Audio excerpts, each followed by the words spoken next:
ज्यो नटड़ी नट खेल करन को, ज्यो नटड़ी नट खेल करन को। सकल सवा अनुरागी, ज्यो नटड़ी नट खेल करन को।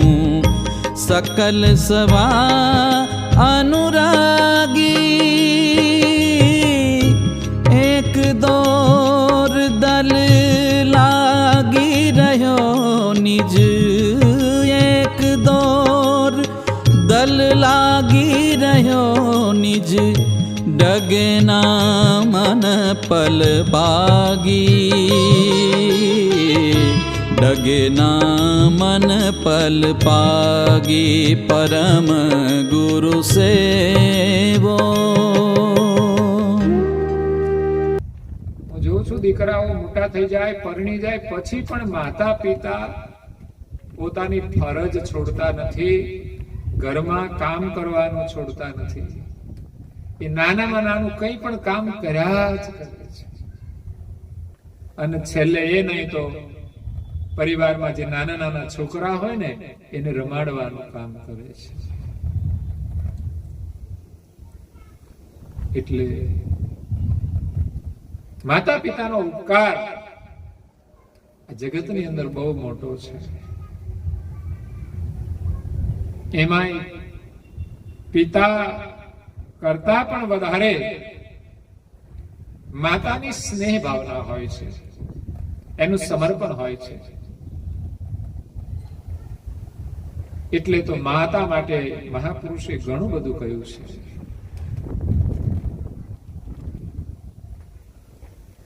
એવી માતા મળવી બહુ દુર્લભ છે.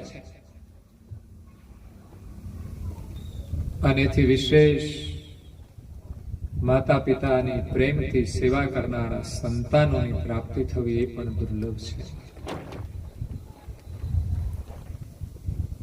પ્રથમ ધર્મ જ પરિવારની અંદર જે સભ્યો છે દરેકની સાથે પ્રેમથી રહેવાનો છે. એમાં ખાસ કરીને ઘરની અંદર જે વડીલ છે, વૃદ્ધ છે, બીમાર છે, અશક્ત છે, એની સેવાને પ્રાથમિકતા આપવી જોઈએ. એની અંદર પણ પરમાત્માનો અંશ બિરાજમાન છે.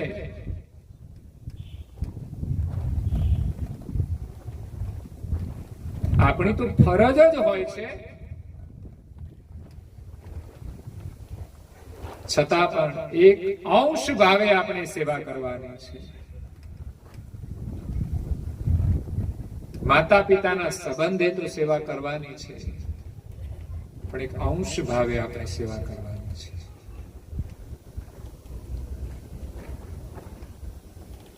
કવિઓએ એના વિશે ઘણી બધી વાતો લખી છે કે માં શબ્દ જ એવો છે કે માં શબ્દનું સંબોધન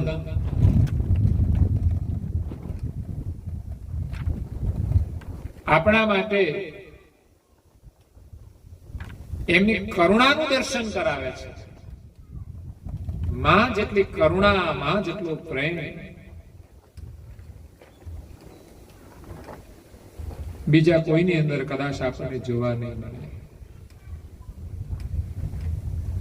જેને બીજા શબ્દમાં આપણે બા પણ કહીએ છીએ, બા. અને પિતા છે એને બાપા કહીએ છીએ. આ તો કોઈનું ચિંતન છે કે બાપા કહીએ એટલે એમ કે બા કરતા એનામાં પા ભાગનો પ્રેમ હોય એટલે બાપા. આ તો એક મૌલિક ચિંતન છે. વાસ્તવિક તો પિતાની અંદર પણ પ્રેમ હોય છે. આપણે એમાં ભેદરેખાઓ બી ન કરી શકીએ, પણ દરેકનો પ્રેમ કાર્ય દ્રષ્ટિએ જુદો હોય. પિતાનો પ્રેમ એને ભણાવીને આગળ લઈ જવા માટેનો હોય, જ્યારે માતાનો પ્રેમ એ ઘરે આવે તો એને પ્રેમથી ખવડાવવાનો હોય. એ બીમાર થઈ જાય તો પ્રેમથી એની સેવા કરવાનો હોય. એટલે માત્ર કાર્ય ભેદનો ભેદ હોય છે પ્રેમની અંદર,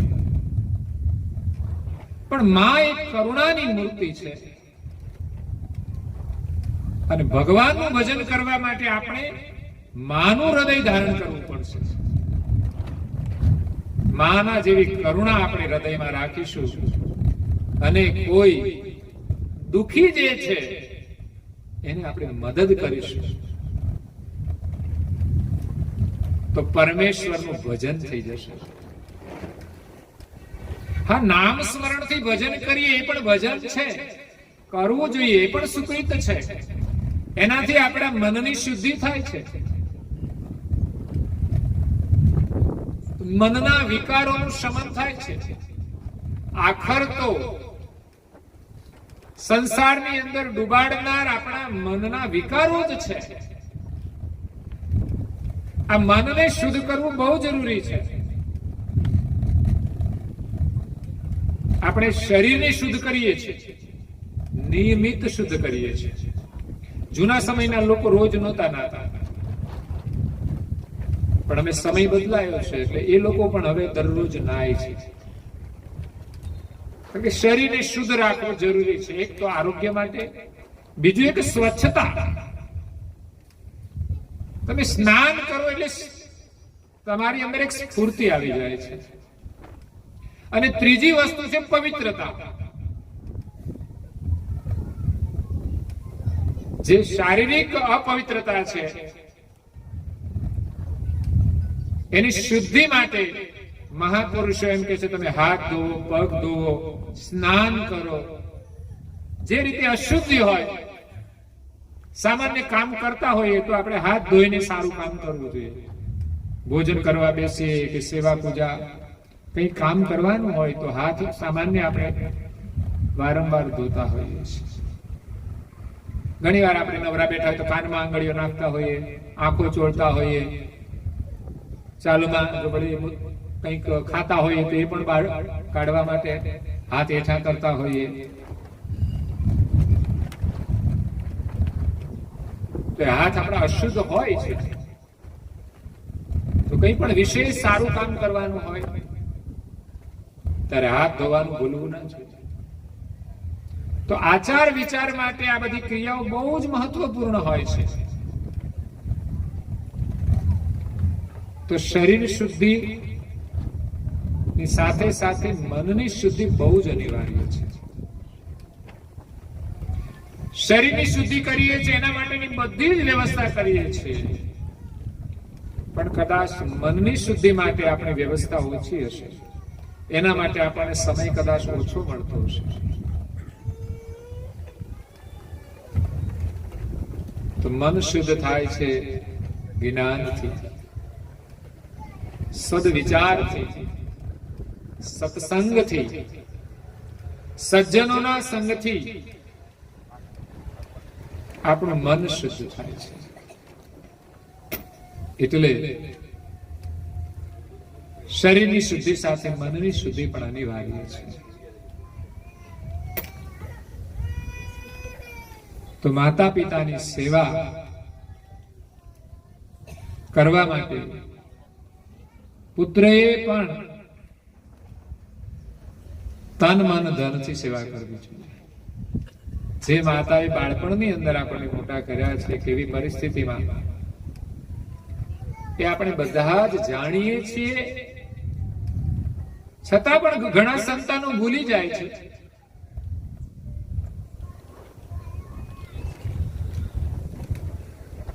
અને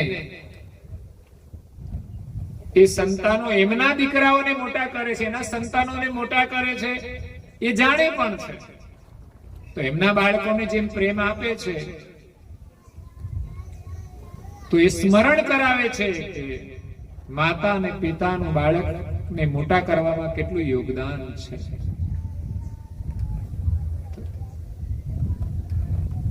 એના દ્વારા પણ આપણે માતા પિતાની સેવા કરવી જોઈએ. એની ખબર અંતર પૂછવા જોઈએ. ઘરમાં આવો એટલે પહેલા તો એના દર્શન, એને તમે પૂછો ક્યાં છો, જમવાનો સમય થયો હોય તો જેમાં કે નહીં, બીજી કઈ તકલીફ હોય તો એ આપણી ફરજ છે. તો માં એ કરુણાની મૂર્તિ છે. માં શબ્દ જ કરુણા સમાન છે. માનો પ્રયોગ એક સંપૂર્ણ જે માં છે એના સંબોધન માટે થાય છે. બીજું છે મહાત્મા. મહાત્મા જેની પાછળ મા શબ્દ લાગે છે, એ મહાન આત્માઓ છે જેની અંદર પણ એક માનું હૃદય હોય છે. ત્યારે જે મહાત્મા બને છે. મેં કહ્યું ને કે આપણે જો મહાન બનવું હોય તો માનું હૃદય જોઈએ. એટલે મહા આત્મા જે છે એની પાછળ પણ મહા શબ્દ લાગે છે. અને ત્રીજું છે પરમાત્મા. પરમાત્મા, પરમાત્મા. દેવો છે બધા પરમાત્મા છે.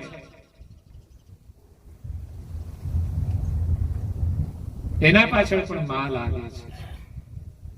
દેવો પણ જગતના જીવોને સુખ આપવા માટે જ આ પૃથ્વી પર અવતાર ધારણ કરે છે. એ પરમ આત્મા છે. જ્યારે માલિક છે બધાના,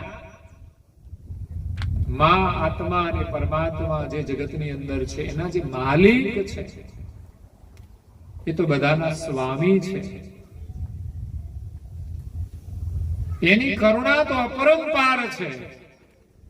કારણ કે માલિક અહીંયા આવતા નથી, પણ જીવોને મદદ કરવા માટે એ કરુણા કરીને આ જગતની અંદર દેવોને મોકલે છે. એટલે એ તો કરુણાના સ્વામી છે. તો મારો કહેવાનો આશય છે કે માલિકનું જો આપણે ભજન કરીએ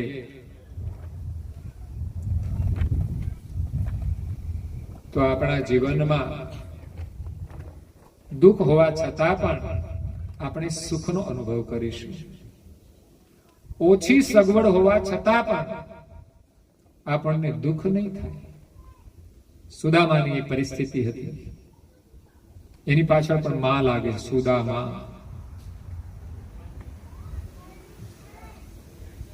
તો સુદામાના ચરણ પ્રક્ષાલન કર્યા છે.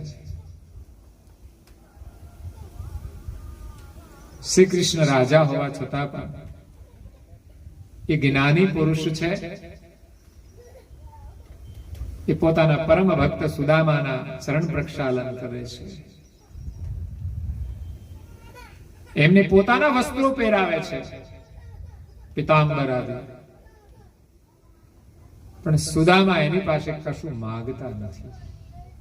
મૂળ વાત એ છે કે ઘરમાં ખાવાનું નથી છતાં પણ સુદામા શ્રી કૃષ્ણ પાસે માંગતા નથી. અને શ્રી કૃષ્ણ પાસે એટલું છે કે એનો કોઈ પાર નથી. 56 ભોગ જમે છે.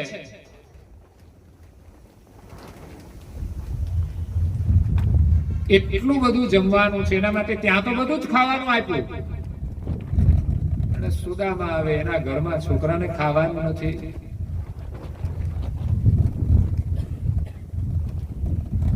અને આ બધું કેવી રીતે જમી શકે? સુદામા માંગતા નથી. કૃષ્ણ જાણે છે સુદામા કૃષ્ણ સાથે પ્રેમ રાખે છે, મિત્ર તરીકે. એ મળવા આવ્યા છે. ભલે પત્નીએ મોકલ્યા છે છતાં પણ એ માગણી તો કરતા જ નથી. જો પત્નીના કહેવાથી આવ્યા હોત માગવા માટે તો આવીને માગી લે. પણ પત્નીનું માન રાખ્યું કે હારું હું જાઉં માગવા, પણ મળીને આવતો રહીશ. એ તો ખબર નથી માગ્યું કે નહીં. એટલે માગતા નથી. અને એક ભરોસો તો એવો છે કે ભગવાન આગળ એટલા માટે નહીં માગવું કે જાણે છે સર્વજ્ઞ છે. એને ખબર છે બધી. તો એની પાસે માગવું ન પડે, એ સામેથી જ આપે. આપણને આપણી લાયકાત પ્રમાણે એ આપણને આપે. ઘરમાં નાનું બાળક હોય, એ ન માગે તો પણ માતા એના માટે બધી વ્યવસ્થા કરે છે, સમય અનુસાર એને બધું આપે છે. પણ ક્યારેક ક્યારેક વસ્તુઓ હોવા છતાં પણ નથી આપતી, કારણ કે બાળકને લાયક નથી હોતું. ખાવાની સારી વસ્તુ બનાવી છે પણ બાળક બીમાર છે, તો બાળકને ખવડાવશે? જાણે છે ભાવના હોવા છતાં પણ માતા બાળકને ઘરમાં બનાવેલી વસ્તુ ખવડાવતી નથી. ચોકલેટ બાળકને બહુ જ ભાવે, પણ શરદી થઈ ગઈ હોય ત્યારે આપણે એને ચોકલેટ થી દૂર રાખવા પડતા હોય છે. માનો પ્રેમ છે છતાં પણ નથી આપતા, એમ પરમાત્માનો પણ આપણા પ્રત્યે પ્રેમ છે. ભલે આપણને કદાચ ન આપે તો એમાં કદાચ આપણો લાભ હશે, કારણ કે આમાંથી આપણે બહાર નીકળવાનું છે, એનું ભજન કરવાનું છે. માયા મળવાથી ભજન કદાચ ભૂલાઈ પણ જાય, બને. એકવાર એક મોચી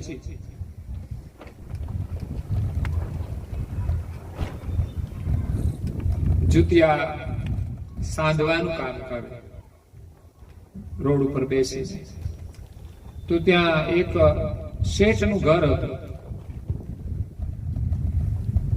કાયમી માટે મોચી પોતાનું જે જુતિયાનું કામ કરે, પોલિશ કરવાનું કરે, પણ એ ભગવાનનું ભક્ત એટલે ભજન ગાતા ગાતા બધું કામ કરે. જો મૂંગા કામ થાય, વાતો કરતા કરતા કામ થાય, આડું અવળું જોયા કરીએ ને કામ થાય, અને ભજન કરતા કરતા પણ કામ થાય. આપણે કેવી રીતે કરવું છે મહત્વનું છે. જેનો જે વ્યવસાય હોય તે હરિનું સ્મરણ કરતા કરતા કરી શકે છે. એમાં એ ક્યારેક ખોટું નહીં કરે, એને યાદ રહેશે, અને એની અંદર એને ખોટ નહીં જાય. કદાચ બાહ્ય ધંધામાં ખોટ ગઈ તો ભગવાનનું જે સ્મરણ કર્યું છે એમાં તો ખોટ નહીં જાય, એટલે એનો ધંધો ખોટમાં નહીં જાય. એ તો ઘણા લોકો ભગતોને છેતરે બહુ. ભગતો ભોળા હોય, ભગવાનના જે સાચા ભક્તો છે એ બહુ જ ભોળા હોય છે. કોઈ એને પૂરું આપે ન આપે તો પણ વિચારતા નથી. એટલે મોચી એ ભગવાનનું ભગત ભજન ગાતા ગાતા પોતાનું કામ કરે છે. શેઠ રોજ સાંભળે ભજન. એક દિવસ શેઠ બીમાર પડ્યા એટલે સમજો ને કોરોના થઈ ગયો.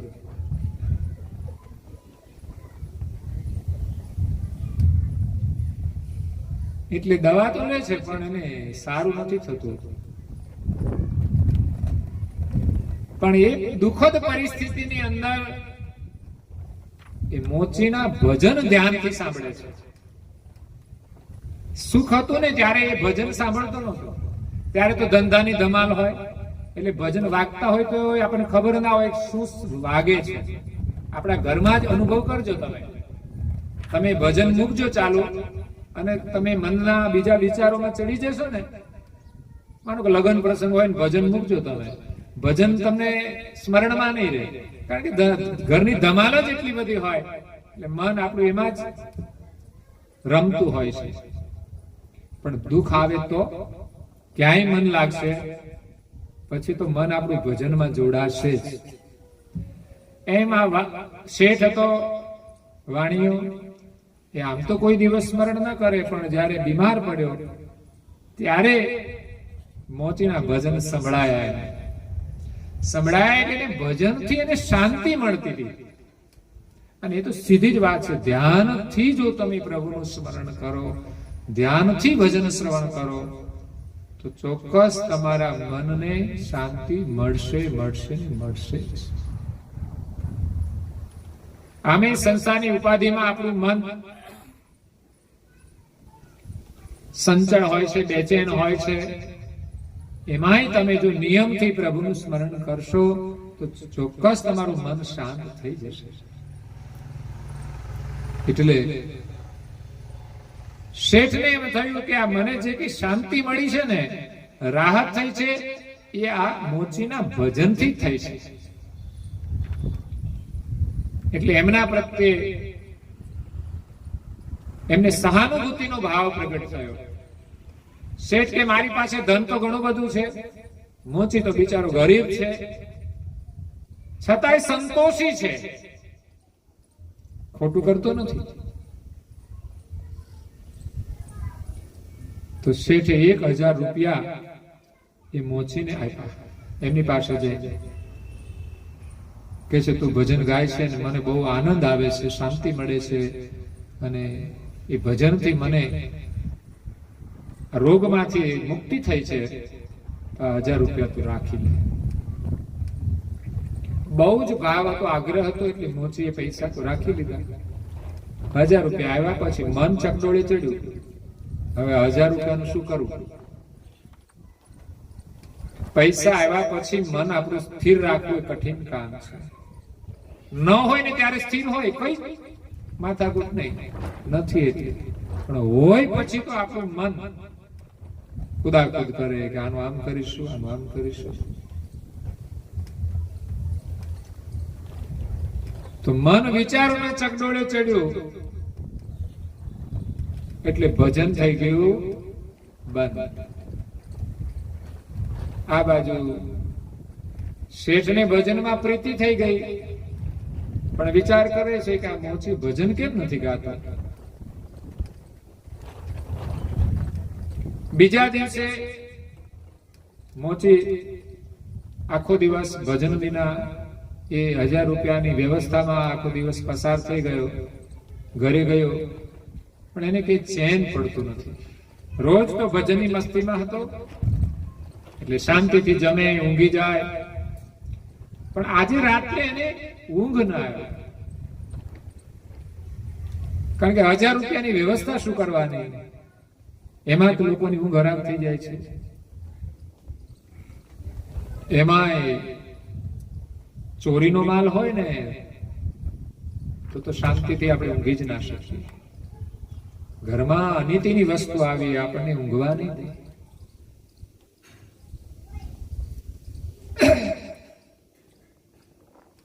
સવાર થઈ ગયું, એ 1000 રૂપિયાનો વિચાર જ કરતો રહ્યો, કારણ કે કોઈ દિવસ 1000 કમાતો નતો, એટલા બધા પૈસા એની પાસે હતા નહીં. રોજના પૈસા કમાય એટલું ઘરમાં વપરાઈ જાય.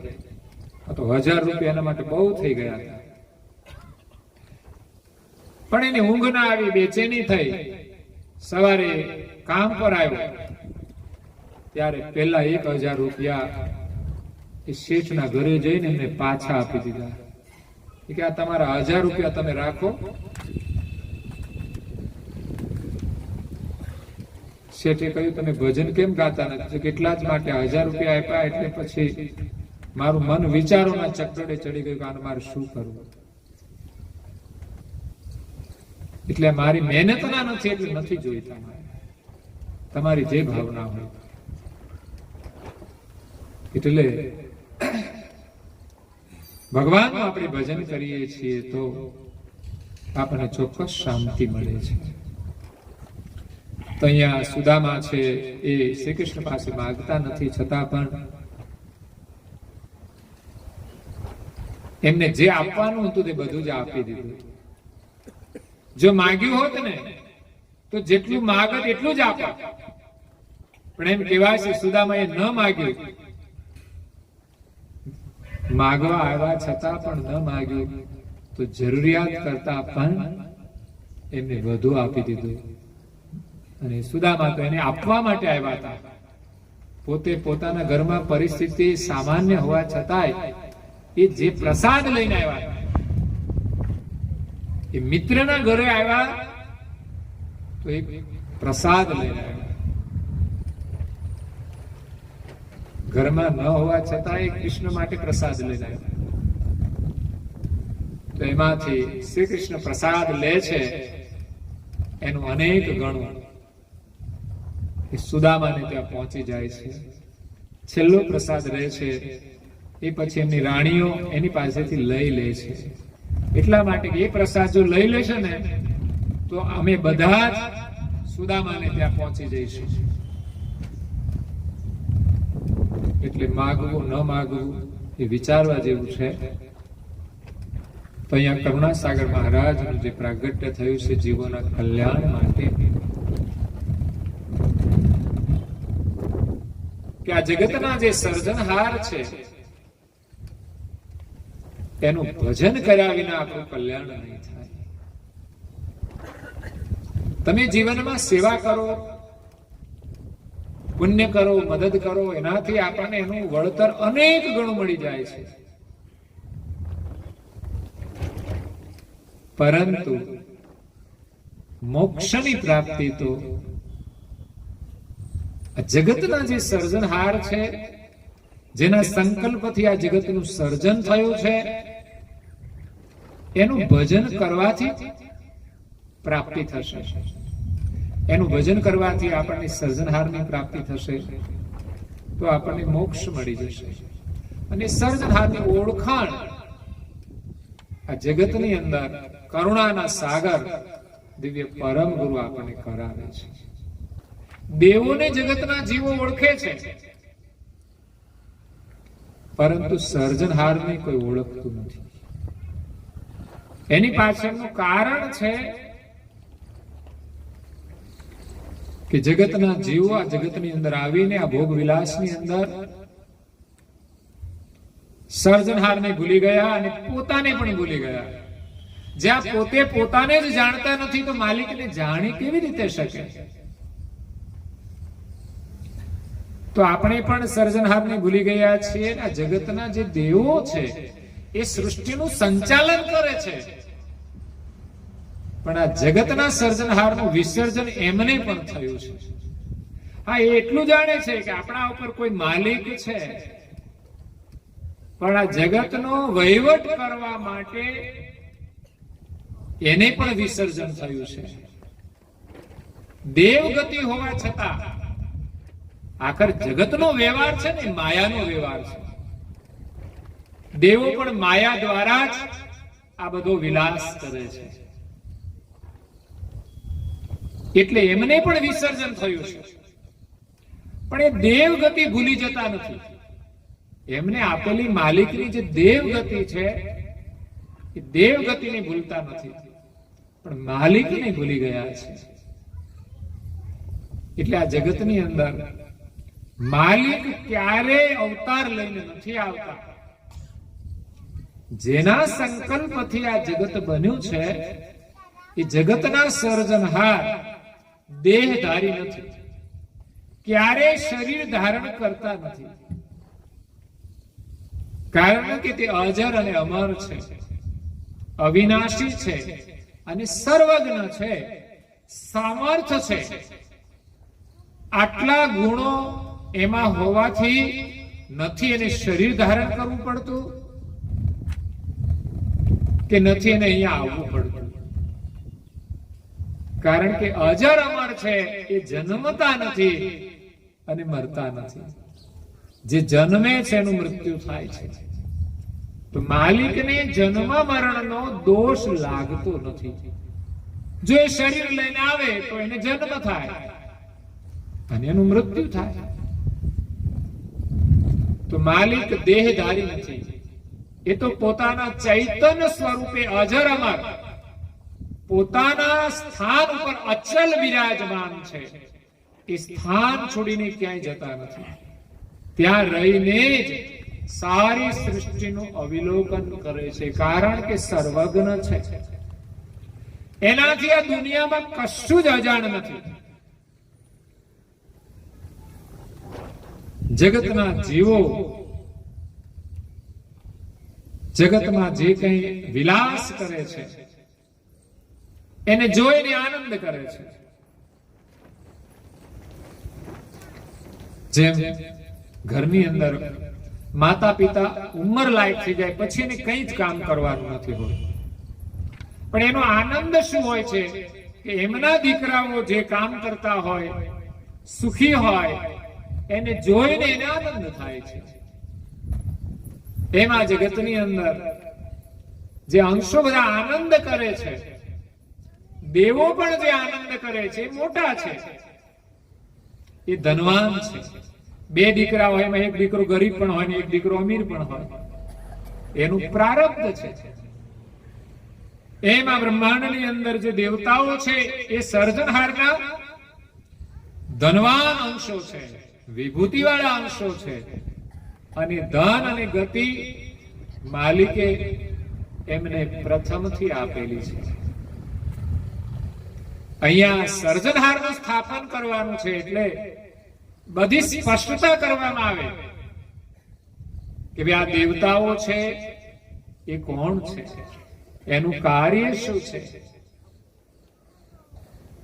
તો દેવો આ જગતની અંદર અવતાર લઈને આવે છે, ધર્મનું સ્થાપન કરવા માટે, અધર્મનું ઉત્થાપન કરવા માટે, અસુરોનો સંહાર કરવા માટે. જે જે અવતારો થયા એ ભક્તના રક્ષણ માટે થયા, અને જે અસુરો હતા, દાનવો હતા, દૈત્યો હતા, જે વિશેષ શક્તિશાળી હતા અને એવા એવા વરદાન લઈને આવેલા કે એને કોઈ મારી શકતા નહોતા.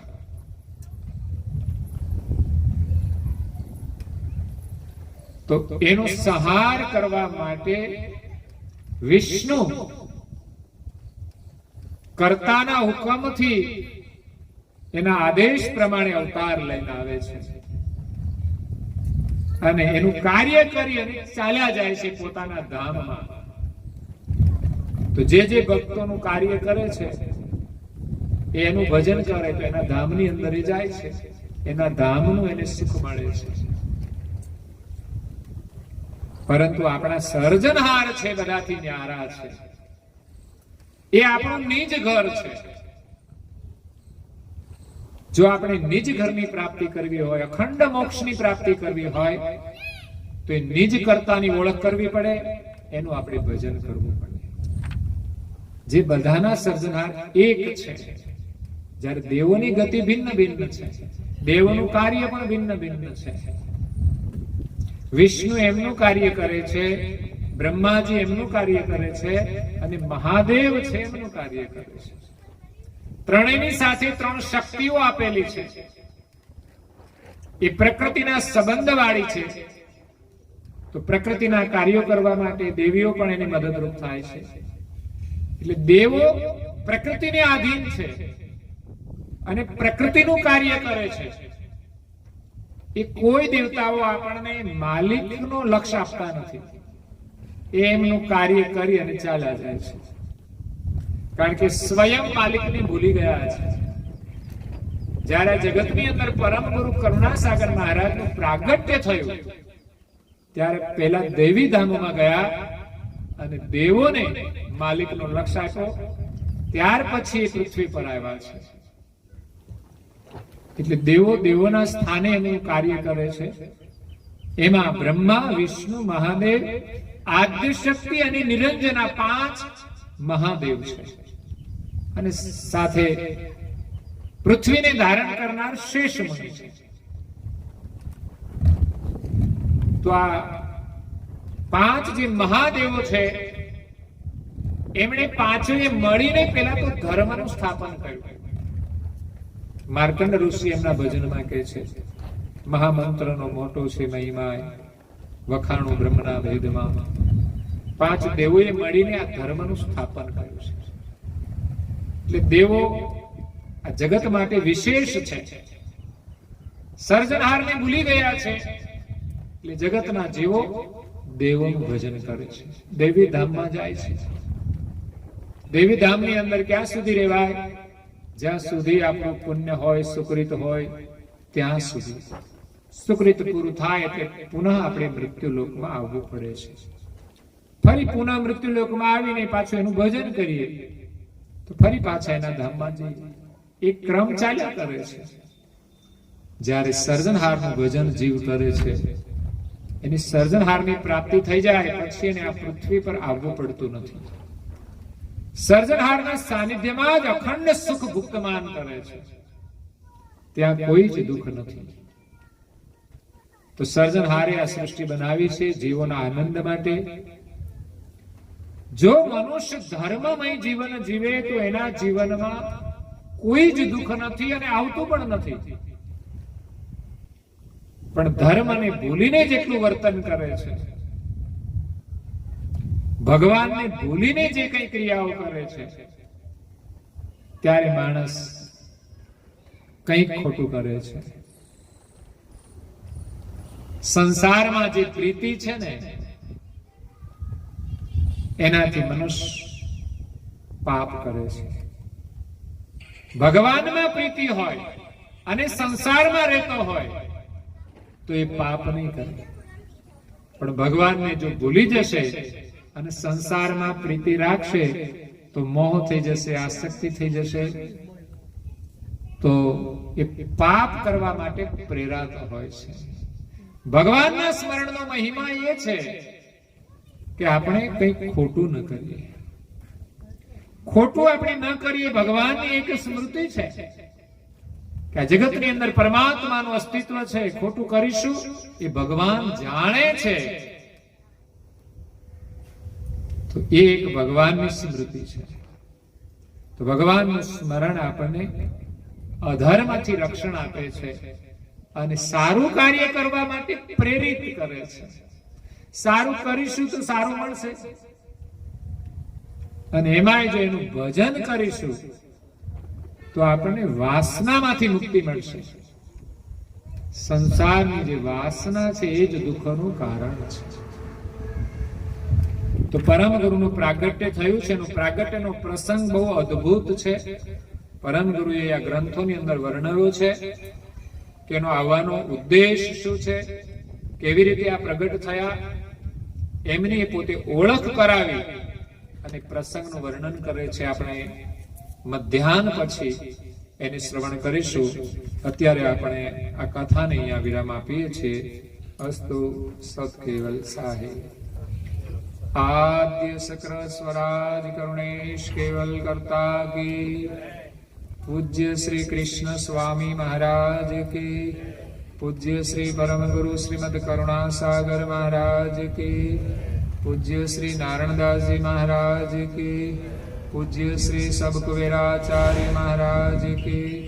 શ્રી સબ સંતન કી. શ્રી સબ દેવન કી. શ્રી જ્ઞાન સંપ્રદાય કી. શ્રી ગુરુગાદી સારસાપુરી કી. શ્રી કૈવલ ધામ કી. કથા સત્સંગ પુણાવતી કા સત કેવલ સાહી. 3 વાર વંદન કરજો.